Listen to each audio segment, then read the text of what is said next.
So welcome to Observer Research Foundation, sir. Dr. Thussu is a professor of international communication at the School of Communication at the Hong Kong Baptist University. This is a new book he's just come out with. It's called Changing Geopolitics of Global Communication. To me, it not only breaks new ground, but also touches a theme that has been staring us in the face for at least a decade, if not longer, which is the role of media in geopolitical conversations. When the US or the West initiate and go to war, for instance, there is an entire industry of information analysis and perspectives that provides moral justification. So too for building or destroying narratives. This industry, the media, of which he is also a part and so am I in our past lives, has become the tail that often wags the dog of geopolitics. It has also become part of the deep state. Sitting in India and reading reports and opinions of the Western press, I see no relationship between facts and narratives. In fact, when several of them, they come and we want to interview you on this or that, and at the end of the conversation, I end up asking them that, okay, so all this is out now off the record. What are you guys smoking? How do you write such nonsense and factually incorrect stories? So they get into some random circles and never call me again on their, I get sort of cancelled out there. But nonetheless, when you read New York Times, when you read even agency stories, which are supposed to deliver just facts, you will find that facts are enclosed in a thing called narratives.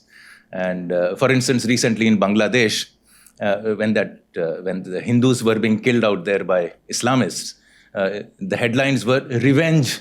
Islamists or Muslims take revenge on Hindus, as though Hindus had done anything, a minority which has been destroyed from 28% to now 9% or so. So every time there is something new that happens, and I keep asking them, what are you smoking? Share it with us.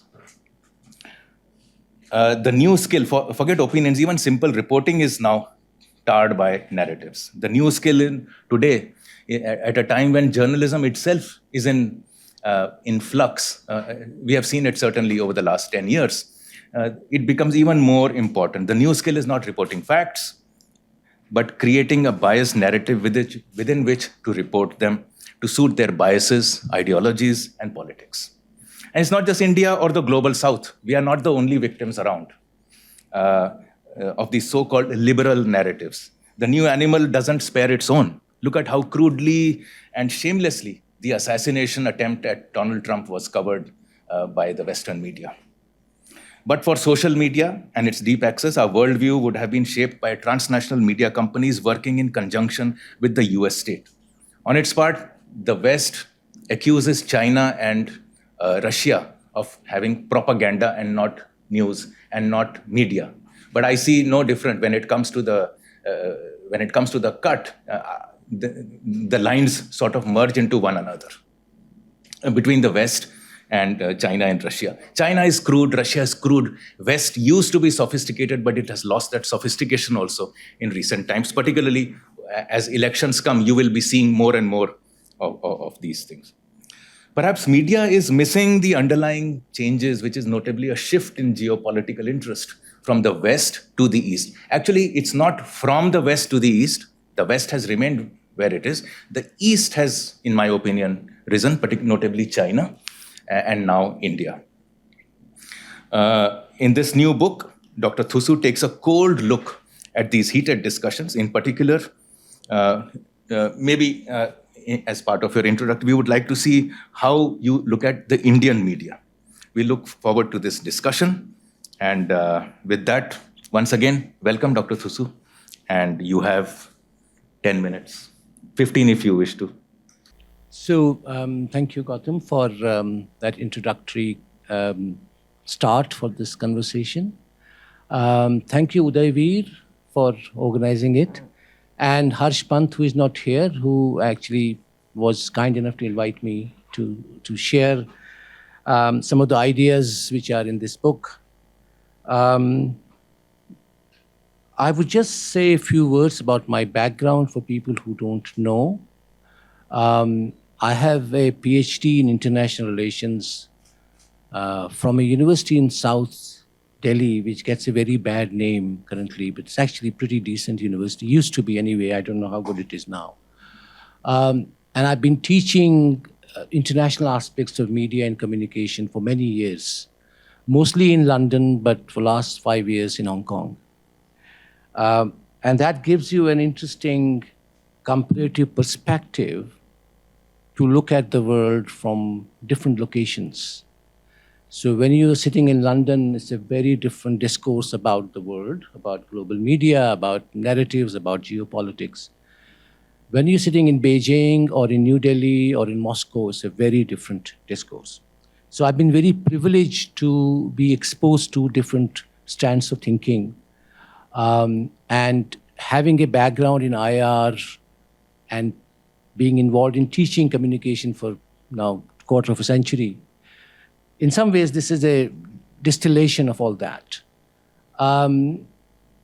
It is my most IR book with a communication focus. So I'm going to actually circulate it, have a look, but I want it back. It's the only copy I have at the moment. So it's a first book which explicitly links geopolitics and communication. The last book on this sort of theme, which was published way back in 1980, was a book called Geopolitics of Information, which was written by a later who became an Oxford Don, but he was at that time at LSE, Anthony Smith. That's a very good book, but a very British book about geopolitics of information. So from 1980s to the third decade of 21st century, the world has changed. The world of communication has been totally transformed. Power equations have shifted. So this is an attempt to look at it from a not just information but broader communication perspective, and privileging, as I say, a kind of southern perspective on it. One of the advantage of working in different locations is that you can draw from various perspectives. And I think I've been able to do that in this book. It looks at the continuities of global geopolitics and its mediatization, which is essentially a Western project because the concept of geopolitics itself is of European origin, and a very colonial project. It looks at, within that, how certain core countries dominate the discourse for reasons I don't need to labor to an audience of this sort. But there is a historical precedent for that domination, going back all the way to the 19th century, to British imperialism, to cabling of the world, to English language domination, to, a kind of intellectual and technical hegemony which continues to shape the discourse. But the interesting part, I think, of the book is, and the title, Changing Geopolitics. What has changed? And again, there are so many issues that one could discuss, but I look at still in an old-fashioned way, not postmodern, but perhaps pre-postmodern way, which is about the role of nation states, especially big, powerful nation states, and how they are challenging the dominant discourse, and therefore the whole geopolitics and its mediatization. Now, one of the groups of countries that I have looked at closely are the BRICS countries: Brazil, Russia, India, China, and South Africa. And I was involved in a big project, which was actually based in Finland, which examined the media and communication specifically in BRICS countries. And we produced 3 books and several articles, etc. The last book in that series was published in 2021. That was my COVID book. In fact, Samir wrote an endorsement for it. Samir Saran of ORF wrote one of the endorsements for it. Because as you know, ORF was very much involved in the BRICS project for the government of India. So when that book came out, my friends and colleagues were saying, why are you flogging a dead horse? BRICS is a very desperate group of countries. What is common between China and India? Where does South Africa compare with Russia? Right? It was originally, as you probably know, simply called BRIC, Brazil, Russia, India, and China. South Africa was included on Chinese insistence much later. And its genesis is interesting. It starts as a Russian project. It is a direct reaction to the financial crisis in the United States in 2007-8. The first summit was in 2009 in Russia. And the idea was that we cannot depend, major non-Western economies cannot depend on the vagaries of American domestic finance or mismanagement of that finance. So a Russian project was then appropriated by China to tell the world, look, we are not the only rising power. There are all these other people. The Russians are going up in the ranking. India is doing well, Brazil, etc. So I was told by friends, this is waste of time. There's two different, not just two, all of them are very different countries. And one of the things we found in this research was that there was very little intra-BRICS communication. So Brazilians know next to nothing about India. Indians are not interested in Brazil or South Africa, etc.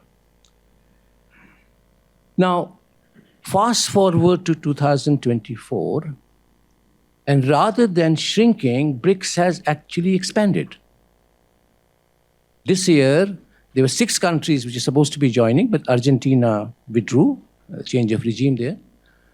So you have Saudi Arabia, you have Iran, you have United Arab Emirates, you have Ethiopia, and you have Egypt. Now think of each of these countries. They are important countries. And just think of 2 out of these, Iran and Saudi Arabia. Now again, their coming together was a very important diplomatic shift, and China was very important in that process. So you have Russia, Iran, and Saudi Arabia, the biggest energy powers on the planet. And then you have India and China, the biggest and fastest growing markets, hungry for energy. They're already trading, increasingly in their own currencies. It's happening outside the Western world. Brussels or Washington has very little intervention. They will try to have much more, but they cannot. So that is the change. It's just one example of how power is reconfiguring. And in this change also, the primary player is China. You like it or not, but that's the fact. And in this book, there is a lot on that, how China has risen up the ranks across verticals. They're on 6G. I mean, in London, where I live, 4G is not always working. So one of the most significant aspect of that alternative globalization and alternative geopolitics is the Belt and Road Initiative, BRI, which most of us know includes 900 projects, 150 plus countries and organizations, $1 trillion. And just for a moment, think of Marshall Plan of the 1950s, which was an American project to rebuild war-torn Western Europe. And in 2024, American imprint in the European imagination, European politics, European culture is very profound. Multiply that by 20 times, both in geographical spread and actual investment.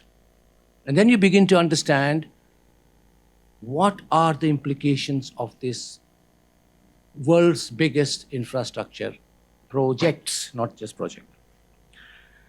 So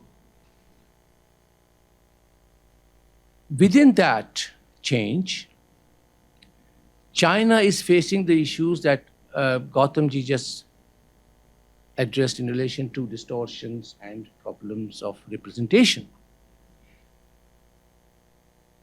Unlike India, I'm not going to talk a lot about India because you guys know all about that. I'm going to talk about things that you might be less informed about.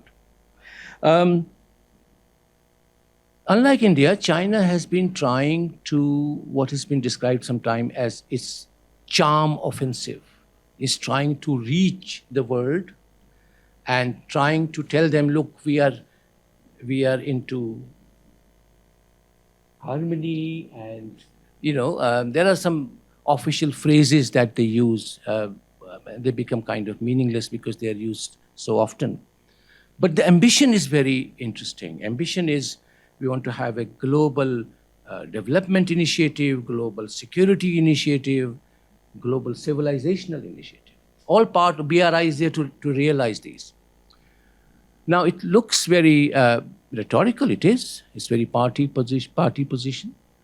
But to sell it, it is using its formidable media systems, from radio to television to newspapers, and perhaps most importantly, and increasingly, it's internet.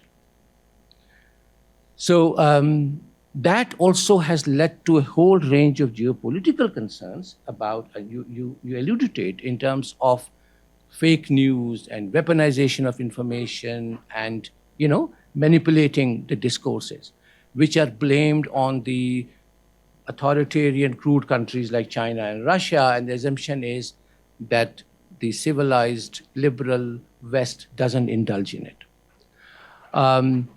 So within that digital space, and there's a whole lot of discussion in the book, I use the phrase digital imperialism to define what some of these hugely powerful, unelected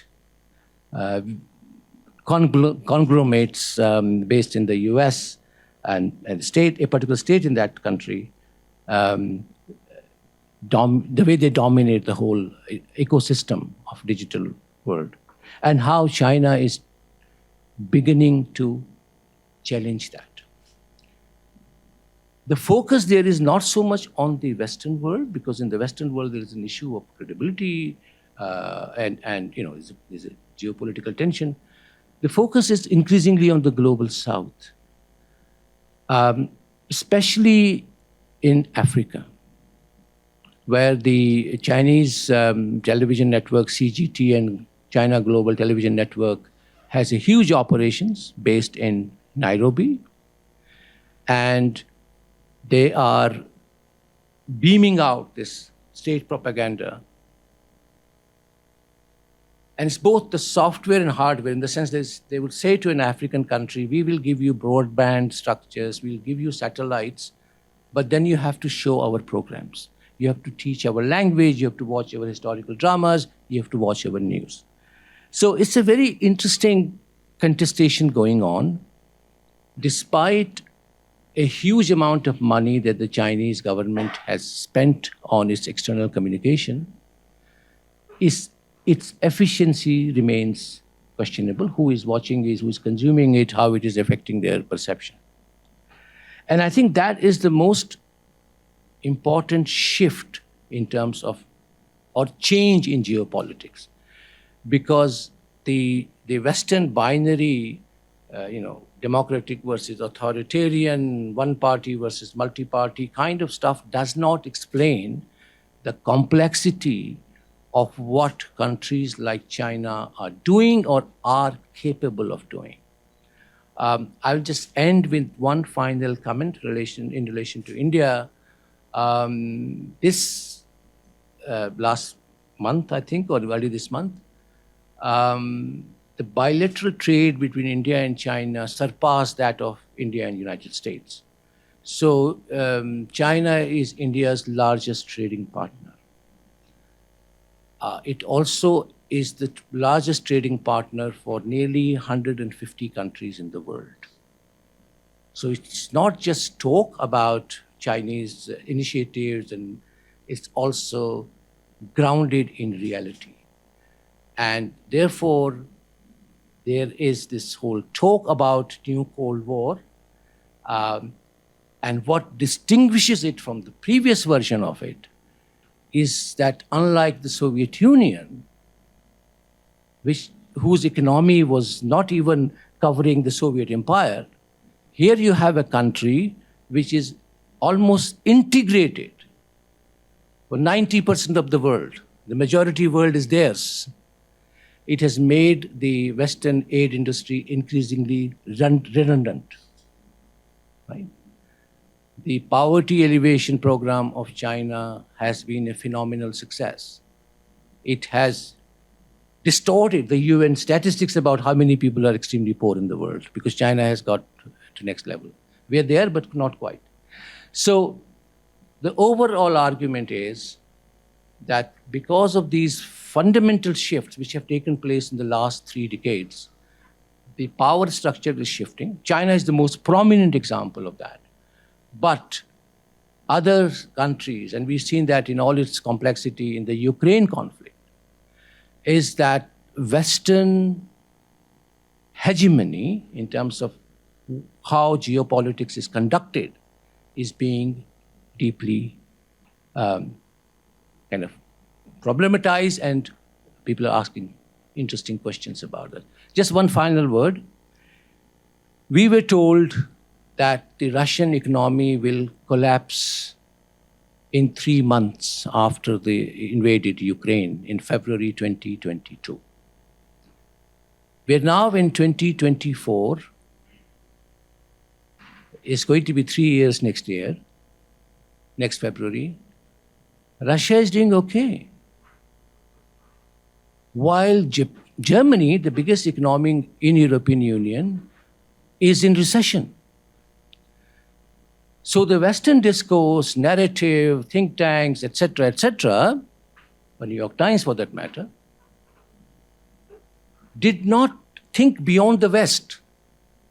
They didn't think that Russians might trade with Turkey, with China, with India, and these are big markets. And that will upset the kind of plan they had. Or, which is perhaps also true, they just didn't know enough about what was happening outside the Euro-Atlantic zone, because there's an echo chamber within which they operate. So more for that, read the book. Thank you. Thank you. Thank you, Mr. Thussu. Now, I think we are, there is so much to discuss around this book that I need to ask my boss, Mr. Udayveer. Where is he? How much time do we have? How far can we stretch? Okay, great. Thank you. How many questions do we have?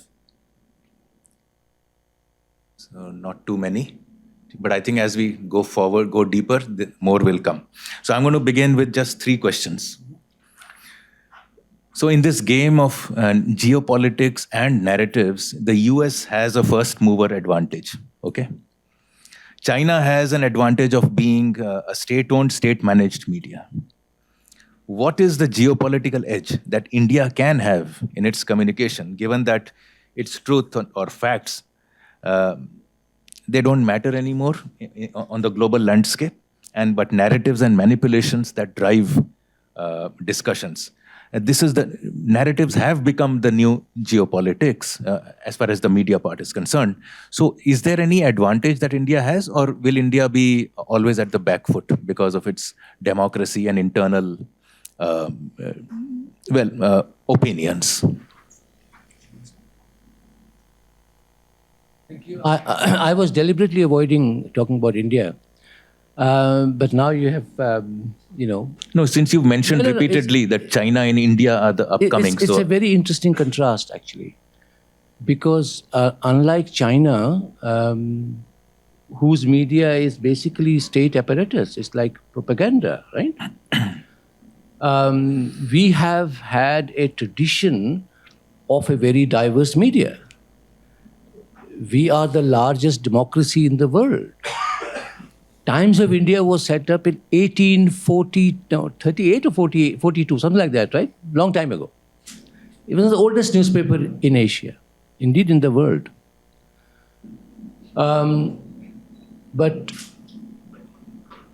we have the English language advantage, which is the language of global communication and commerce. This question has bothered me for at least 20 years. Why isn't an Indian presence in the global media space, credible presence? Maybe 12 years ago, I wrote a book. It was my only book on India. It's called Communicating India's Soft Power, Buddha to Bollywood.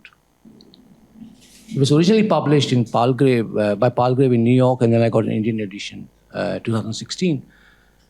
And I lamented the fact then that what is stopping India for having an infrastructure which enables its narrative to be out there. So Chinese narrative, nobody is listening to it. They think this is just state propaganda. And they are okay with it. Exact figures are difficult to find, but the general understanding among scholars and experts is that China spends something in the range of $20 billion annually on external communication, including Confucius institutes and Confucian schools, etc., etc. If you think of a country with the economy which is like above 15 trillion, 17, whatever it is, 10 billion is nothing. But if you contrast that with the budget of Al Jazeera or BBC or even CNN, it's very high. And then you see how effective CNN is or BBC is or Al Jazeera is, and where is China? But they know that. They say it doesn't matter, let it be there. They started an English language television channel in 2000. CGTN is a much later avatar, much more kind of polished. But they were doing this since nearly 25 years ago. We have never done that. Doordarshan is the only major state broadcaster of any big country which is not present outside India, except in some little, cable channel. आप पूछिए किसी से Doordarshan, they don't know what is that. They have no idea. Because nobody is bothered. Foreign policy is not a big subject in our democracy, in our social discourse, political discourse. It is a specialist area. And we have so many issues to encounter within our own country that foreign policy doesn't get the importance it deserves. That's one. Second is that our infrastructure, just look at our foreign service. The number of people who work in the Foreign Office in India is only, I know the latest data, maybe slightly more than Singapore's. There was a time when Singapore had more diplomats than India. So where is the infrastructure? Who is going to do that? Third, okay, television doesn't work. Let's think of internet. We are the largest open internet in the world. We have the largest number of young people on the planet. We have the largest number of social media use in the world.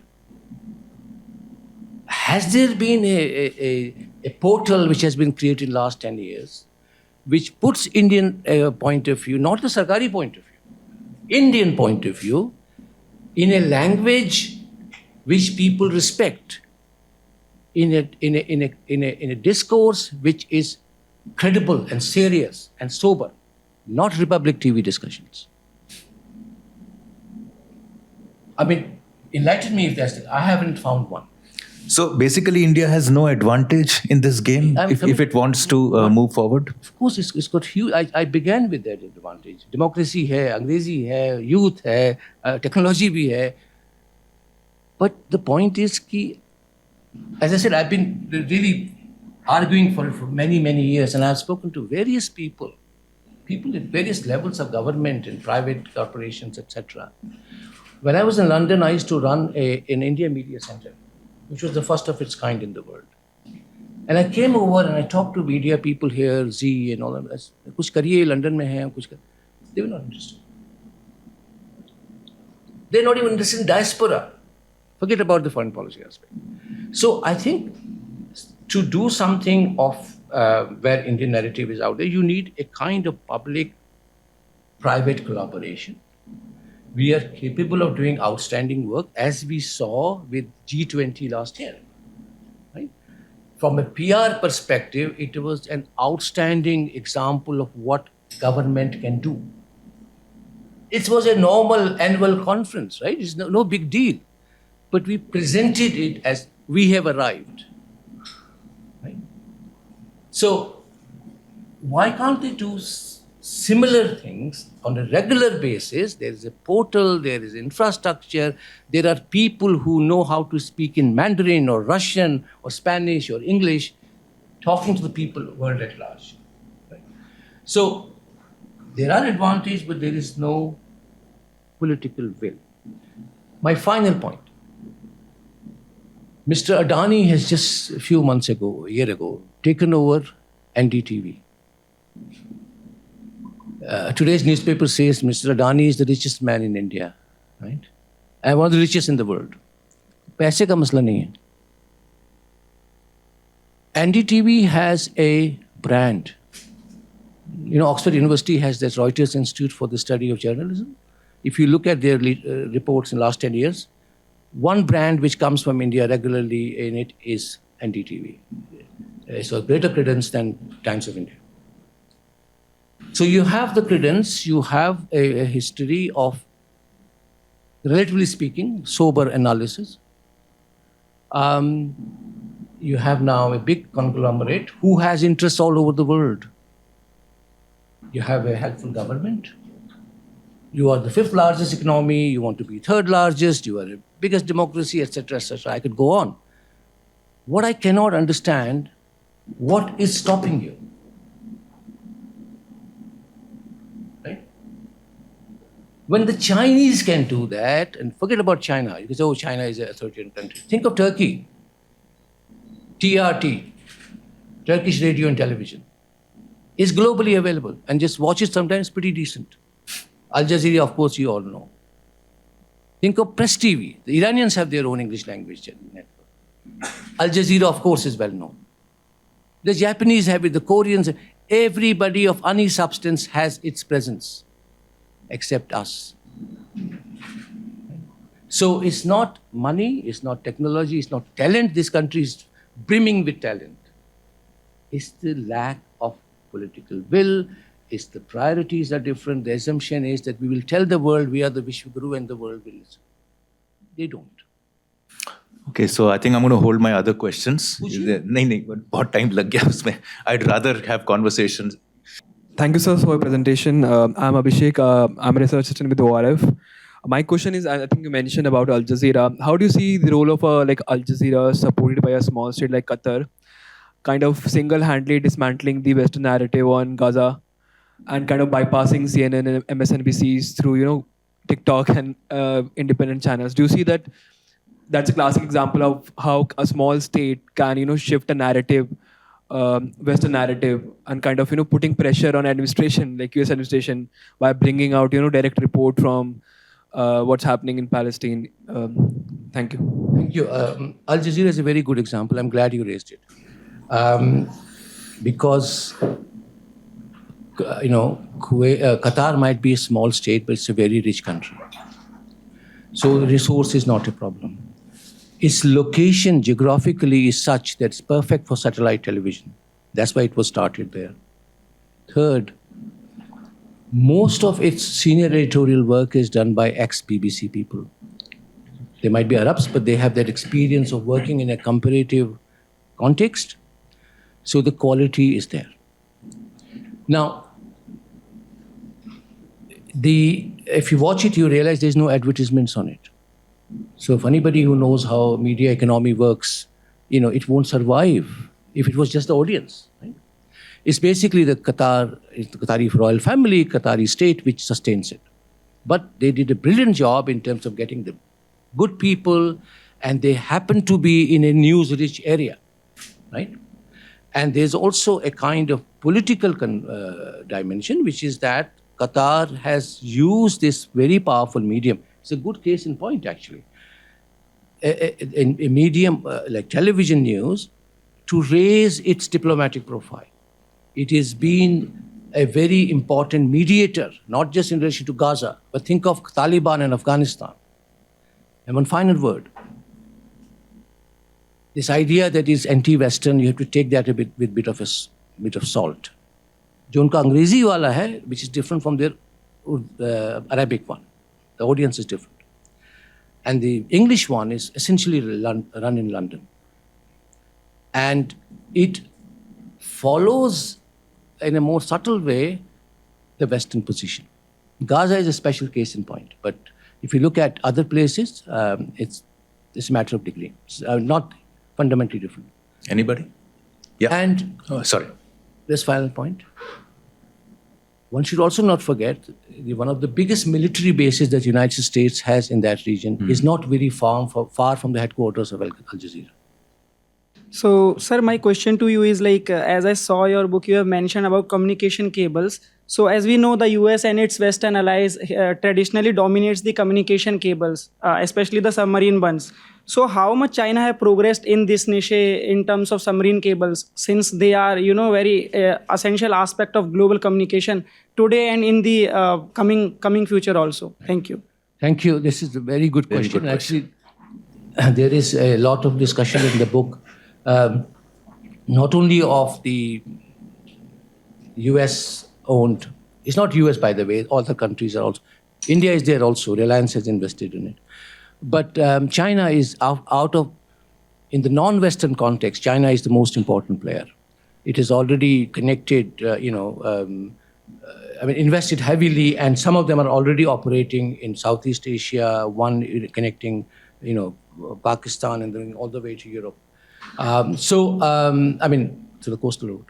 So it is, some people call it kind of infrastructural imperialism, because if you go back to 19th century, why is that Britain dominated the world? Because it had the control of the cables.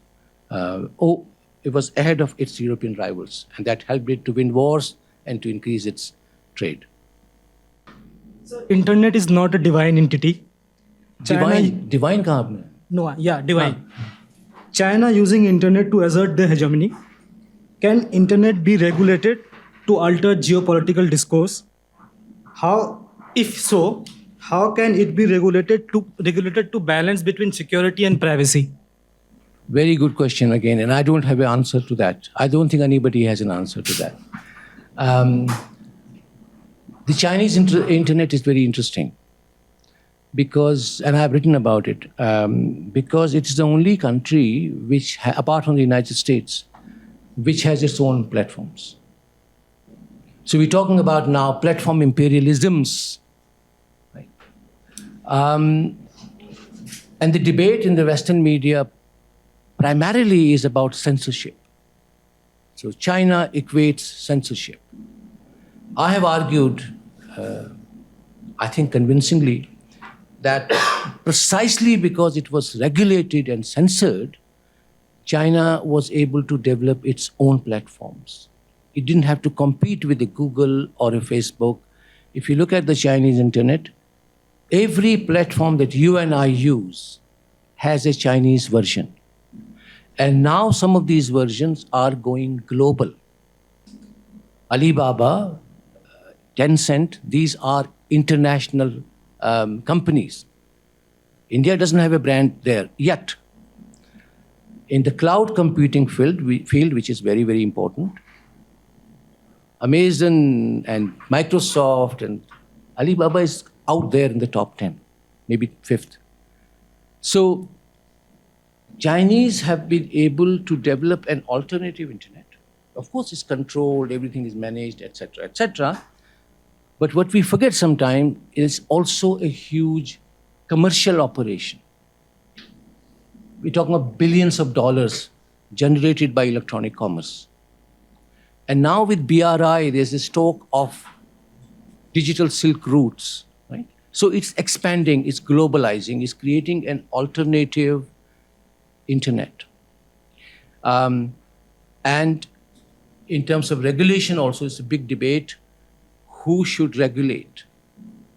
And it's become even more problematic because with the AI, everything changes. It's a different, like it's a quantum jump.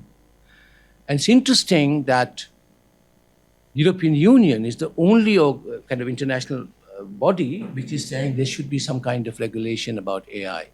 The Americans are, as always, saying, no, the market will decide. The Brits are following that line.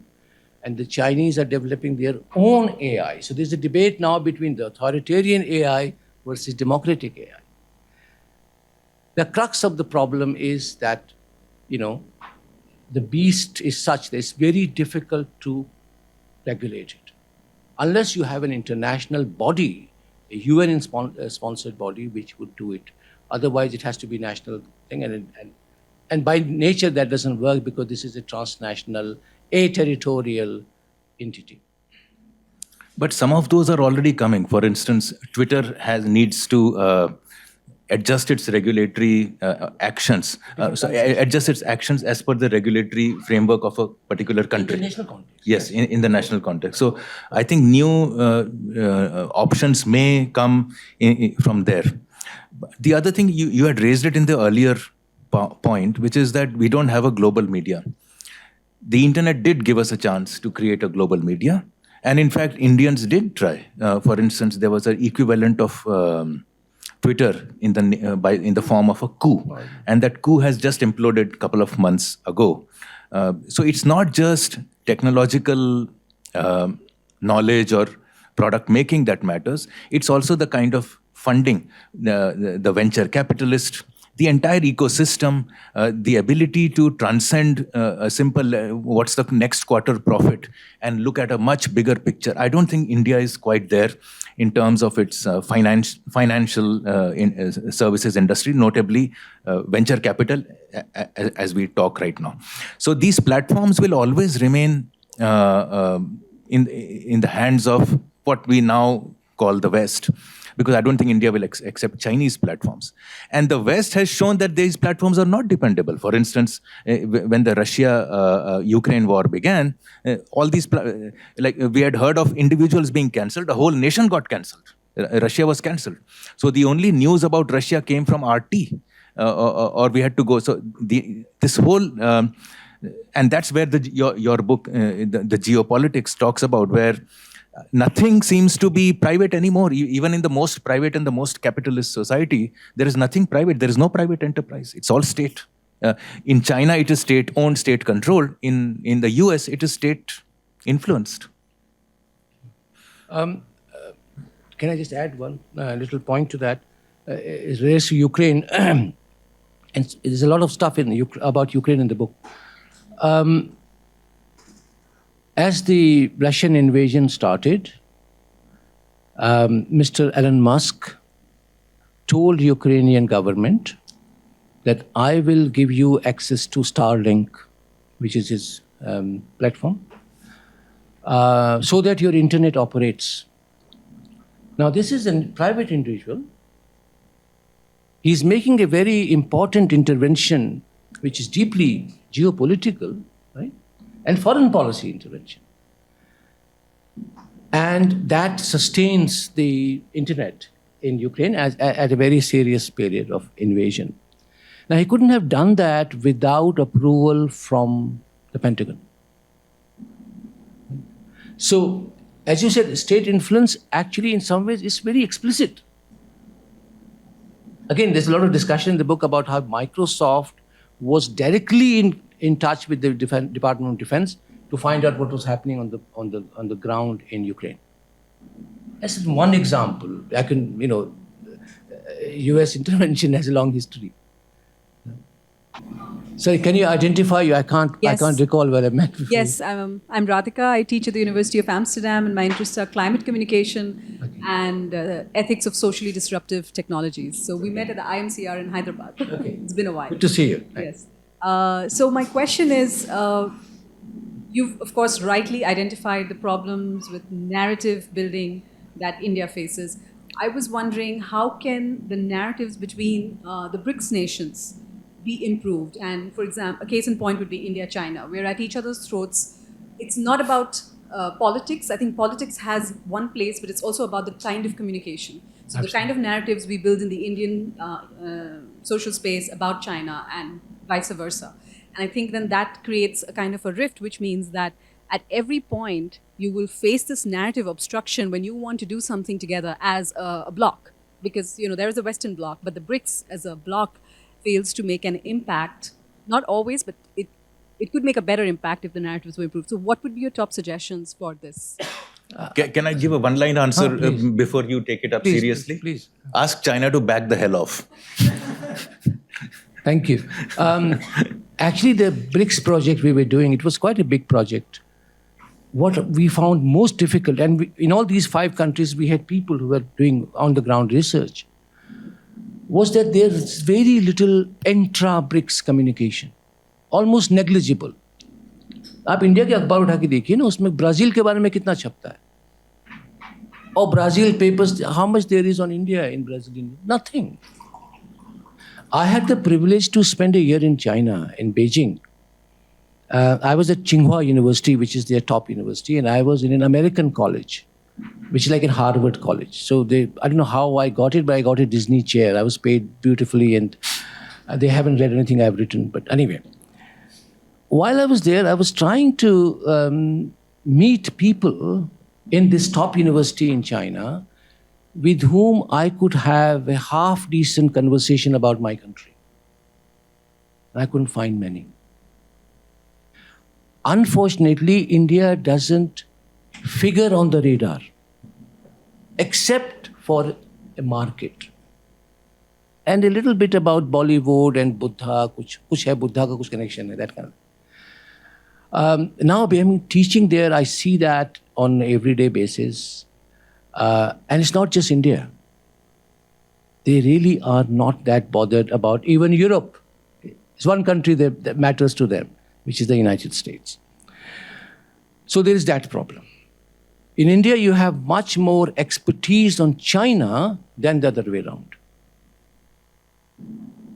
Think of journalism. It's the first time in modern history that none of the Indian journalists are operating in China and vice versa.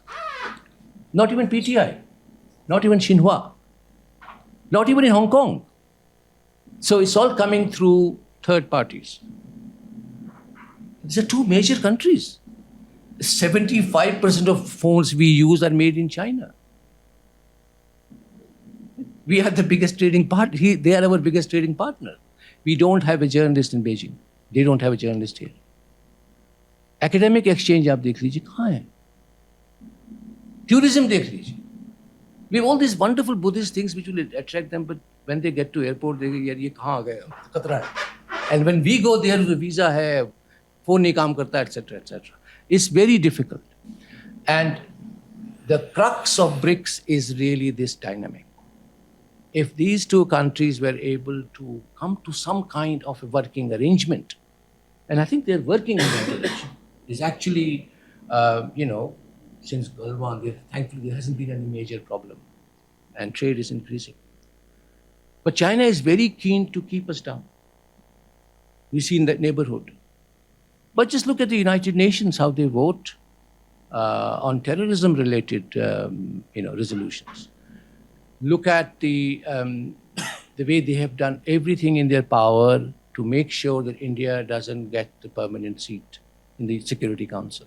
The other 4 are okay, right? When they got India into SCO, Shanghai Cooperation Organization, they made sure that Pakistan was included. They are pushing very hard to get Pakistan into BRICS. So there are issues, but I think if some kind of relationship was created, There won't be cessation of hostilities because they are there. I think that would make a huge difference in terms of creating a kind of narrative which is not Western, right? And I think these two countries have the scale, the scope, the history, the resources to do that. Rest of the BRICS, I don't know. It's an interesting idea, and as I said, it's growing, and I see it as an important corrective to the Anglo-American domination of the world. No, as Dr. Samir Saran says, brilliant articulation that China wants a bipolar world but a unipolar Asia. Yes, absolutely. Not just a unipolar world, actually. Because No, maybe talk about 50 years later, they'll look at a any more questions? Yeah, ma'am. Thank you, Professor, for the wonderful presentation. Thank you. My name is Antara, and I work as a China Fellow at Observer Research Foundation here, actually. So my question to you is, you mentioned about China's successes in narrative building in case of BRI or Global Security Initiative, Global Development Initiative, and so on and so forth. But I think it also faces various challenges, like, this rising criticism about debt trap diplomacy. Then there is a lot of bad publicity about China's militaristic stance in the Taiwan issue, or its high-handedness with various neighbors from Philippines to India as well. And if you see, in the past 4 or 5 years, the narrative of China's peaceful rise has been questioned like never before. So from that perspective, do you think China's narrative building exercise is an outright success? Did I say that it was? That would be a naive statement to make, because it's not. But they have a long game. Just by way of comparison, think of the Voice of America, the American propaganda radio and television. And just imagine that everything that was coming out of America was from Voice of America. क्या impact होगा उसका? Impact किसका होता है? Bloomberg का, New York Times का, New Yorker का, Hollywood का, Washington Post. Washington Post. China has none of that. Sarkari media hai, they do sarkari work. It is exceedingly bland. There is hardly any. मैं पढ़ता हूँ इसको रोज because I need to know what they're doing. मेरा job है ये. And I find it very hard to get any kind of detailed analytical material. It's mostly information, because what gets in the Western press is what you are describing, which is understandable. Why should they say that Chinese are doing very well? जो इनकी aid industry है वो बैठ जाएगी ना, already बैठ गई है. If you get 700 million people out of poverty, which they did in 20 years, it's unprecedented in human history, and then you are going to all these countries where there is a lot of deprivation and poverty, if there's a choice between the Chinese building you a port or a railway station, which they're doing frequently all over the global south, and then you have an American project, they come and they say, we or European ones, my French friend is here, the French have a very big involvement in parts of Africa, the Brits have it, the Germans, I call them an NGO country. So, their business is in parity because in peril because these guys are going there and they are building these things and they're not lecturing them on democracy or on human rights. You got uranium, we got money, let's do a deal. It's very, very pragmatic, and therefore it is working. Now, of course, like in any context, if it is stepping on somebody's shoes, you will resist it. And that's exactly what's happening. But don't forget, Chinese investment in the United States is one of the highest. Again, I said earlier about the difference with the earlier Cold War is that this is much more interdependent world. If the Chinese stop sending us the things that we need for our pharmaceutical industry, That will collapse. So they are thinking ahead. They are actually, I could say modestly in my limited experience, pretty clever people. लंबा सोचते हैं. अगले साल का budget नहीं, 20 साल का budget सोचते हैं. So BRI is an interesting example of that. A lot of it is not working. A lot of it is, well, we've seen that in Sri Lanka. We've seen what's happening in Bangladesh and in other parts of the world. But ambition देखिए ना उनका. कि we are doing 25 versions of Marshall Plan. In any case, even if according to what her question was, basically, even if the narrative does go wrong, it's irrelevant. I mean, you change the base once again. What began as one road, one belt, one road is now BRI. Now BRI will become TRY, or I mean, we don't know. They are able to change. In a democracy, you cannot. And maybe that's a problem with democracy. In fact, I see a Chinafication in the most basic requirement of a democracy, which is freedom, free press, free speech. There is a Chinafication happening in the United Kingdom. There's a Chinafication happening in the United States. It's not as rampant, but if you cause trouble, the Chinese model is there to protect the status quo. Sir उसमें तो मैं एक शायराना जवाब दे सकता हूँ. मुझे दीजिए. आलमा इकबाल का शेर है ना एक, कि जमहूरियत वो तर्ज हुकूमत है कि जिसमें बंदों को गिना करते हैं, तोला नहीं करते. It's number game. नहीं तो हमारे देश में इतने टैलेंटेड लोग हैं, why are we so badly governed? I mean, कुछ तो होगा ना. Yeah. Thank you for the insightful presentation, sir. I'm Arundhati and I'm a doctoral student at South Asian University. So you mentioned about the AI technologies, and like the nuclear technology, AI also has dual use. It has been integrating by the nations into their military. And China and US are competing in that space as well. Do you think there's a scope for cooperation in terms of the dual use aspect of AI technologies between the US and China? I don't have a clear answer to that because I don't know. It's too soon to come to any kind of conclusive statement. The only thing I would say, because you mentioned nuclear, is that the whole nuclear project was a state project. AI is entirely private. And that raises, especially in the West. I mean, China is like, it's companies, but they're state supported.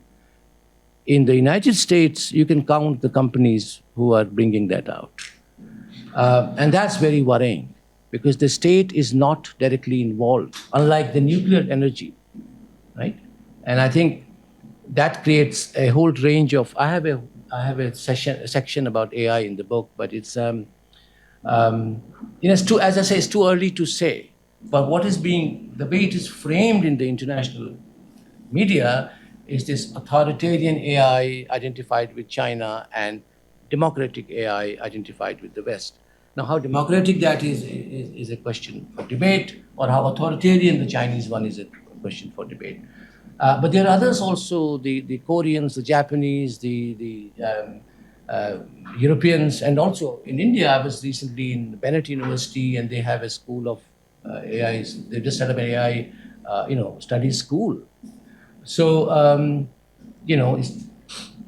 it's like any new technology. It's like a double-edged sword. It can be phenomenally, transformational, and it could be at the same time very repressive and controlling. So the jury is out on that. Sir, just as an extension of what your answer, you think this label mongering is past its use by date? That democratic, autocratic, is it past its use by date, or is it still live? Because very often I see you throw a label, but you need some data to support it. So let's have democracy indices and put India at the bottom, even though those at the top are the heads of state are inheritors and they are not democratically elected, and they are running in the top 5, while India, where even the president has to fight an election, is put down in the democratic indices. So when your label mongering doesn't work, you create new avenues for that label mongering. But do you think it's run its course, or because in our minds we don't take it seriously at all? I'm glad that's the case, and I wish 90% of the world did the same. Because अभी उनका वो media freedom पे आया था ना. फिर hunger, democracy, media उसमें freedom. The ultimate joke was that we were below Afghanistan. That's right. तो I rest my case. उसके बाद कुछ बोलने के बचा ही नहीं. नहीं तो ये कब तक चलेगा ये? How can you take them seriously? Right. They deserve the contempt which they don't get. We have time for 2 more questions. Yes, sir, please. I have a different question. You said that we need our media needs to. Is it on? Can I? Yes, sir, the mic is on. हाँ, We बोलिए. need to project Indian point of view ji. versus Sarkari point of view. So Indian point of view would be possible only when we have news as it is. In India, as I see as a media person, that has been the casualty. News as it is has been a casualty for decades. Now you say that, so that is my one point, that how can we have an Indian point of view when we don't have news as it is in the media, that is television media or newsprint. Second, you are saying that it says Chinese media is state controlled, okay. Al Jazeera is money funded by Qataris, and Pentagon, as you said, that has a say supported internet services in Ukraine. So do you think that we don't have news as such globally, we have a propaganda? That's an interesting question. And in Indian context, again, say you said need to project Indian point of view. So do you think that business control or family control media would make it possible to have an Indian point of view? I think these are the various questions in what you asked. First is the conception of news itself. Right? I tend to call it noise in the Indian context, especially television. It's noise. There's no news. But I'm not so much interested in spot news. उसमें आप Reuters से थोड़ी compete कर सकते हैं. Reuters is doing a good job. They're doing it 150 years. The question is to analysis and discourse building. उसमें think tanks काम करते हैं. नहीं मैं पूछ रहा हूँ कि news as it is, news की which बात should not be filtered. मैं सर न्यूज़ की बात ही नहीं कर रहा हूँ. मैं ये कह रहा हूँ कि अगर आपको नैरेटिव बनाना है, न्यूज़ इसका बहुत छोटा सा हिस्सा है. अब आप इंडिया में किसी भी थिंक टैंक को देख लीजिए, हम एक में बैठे हैं इस वक्त, who have a developed communication strand. आप विश्व गुरु बनना चाहते हैं, आप कम्युनिकेट कैसे करेंगे? आप रॉ मटेरियल तो न्यूज़ है ना भैया, रॉ मटेरियल वो होना चाहिए ना. सप्लाई कौन कर रहा है? वो तो सुविधाओं की बात. Sir, ये discussion we can have on tea, over tea. What Let's I was not. going to say is that there is a problem with not just the news but also the Opinions industries. हाँ, exactly, the epistemic communities. जो वो intellectual infrastructure है वो हमारे यहाँ भी नहीं है. Last question, एक हाथ यहाँ उड़ा. एक और रह गया था. क्या था आपका? And that's an important one about families and private control of media. तो न्यूयॉर्क टाइम्स भी तो फैमिली चलाता है ना. वही मैं कह रहा हूँ. But the point is they have acquired a certain kind of professionalism that they are taken seriously as a credible newspaper. You and I might have differences, which I do have, but they are seen as the most influential newspaper on the planet. Right? It's run by one family. So that is just a partial explanation. I mean, the point is कि अगर आपको, if you want to be out there, you have to have if you have an Indian perspective, it doesn't have to be government perspective, you have to bring private and public together. My name is Unnati and I'm a journalism student at AIMC, and I'm also pursuing Diploma in International Relations from Indian Institute of Governance and Leadership. So my question to you is, what do you think is the relevance or the significance of people-to-people contact as far as Global South is concerned, and especially as far as the relations between India and Ibero-American countries is concerned? The answer is they're absolutely crucial. This whole horizontal communication is most important, because we are still looking at the West for information, for discourse, for understanding others. One of the great things that's happened to me recently is I've been elected as president of an international association, and that's a 4-year tenure. And what I want to do in these 4 years, at least one thing I want to do is to encourage that horizontal communication. So let's have a panel. You have a Peruvian scholar and a Middle Eastern scholar and a Japanese scholar and a British scholar having a conversation about AI or about gender equality or whatever the theme is. What happens often is there's a European person, an American person, and then there's a token presence of a woman from Saudi Arabia or somewhere. And I want to get over that. So it's a process, it will take time, but it is absolutely crucial. Absolutely crucial. And India has a whole history of doing that. We were the leader of the non-aligned world. We've had this whole tradition of, representing the global south, articulating its concerns internationally. So we have all the more reasons to do it. Can I take the last question then? You mentioned that Bollywood, Indian cinema is one of the effective and successful stories from India for a global communication. But we haven't been able to leverage it, so it remains a soft power. Now, as a $4 trillion economy going on 10 and having strategic shake hands with significant players in defense, in strategy, in economy, technology, everywhere, do you see now that the fruits of this soft power of Indian cinema will play out? Does this cinema need to change? It is changing. I don't like the word Bollywood, by the way. No, I know. I prefer Indian cinema. But because we're getting great cinema from, let us say, great Malayalam cinema, that there is very good other kinds of cinema. Is this now time for Indian cinema to also take off as geopolitically India gathers the momentum of hard power? You see, it has a long history, actually. Some scholar has argued that Awara is the most watched film in human history, 1950s, because it was a huge hit in China, Russia, and in Soviet Union. And Africa as well. And Africa. Africa में चलो population कम थी उस ज़माने में, but China is the big player. And they couldn't watch Hollywood, it was banned, so they were watching. And how long can you watch Sarkari propaganda about the virtues of Communist Party? So they had to watch something like Bollywood, Hindi cinema. So I think, it has a long history. It's one of the markers for Indian presence outside India. Now with the technological shift, for example, think of the streaming services. And the fact that the basket is so huge and so diverse. One of the most popular Netflix series was a South Korean series. The Turks are doing lots of, in fact, they have emerged as the second or third largest exporters of entertainment in the world. Russians have a highly sophisticated animation industry. So, we are dealing in a much more crowded market.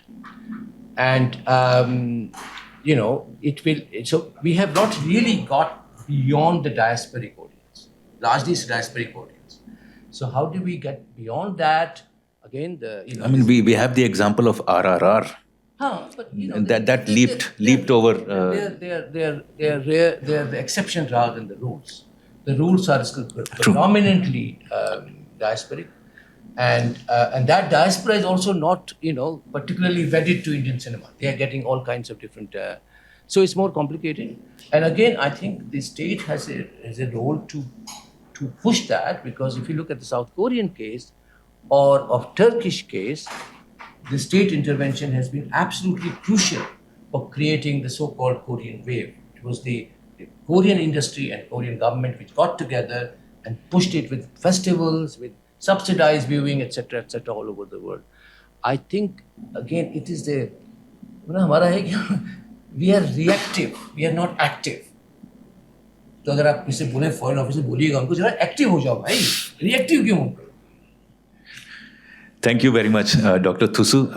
Thank you for being here. Thank you very much for your question.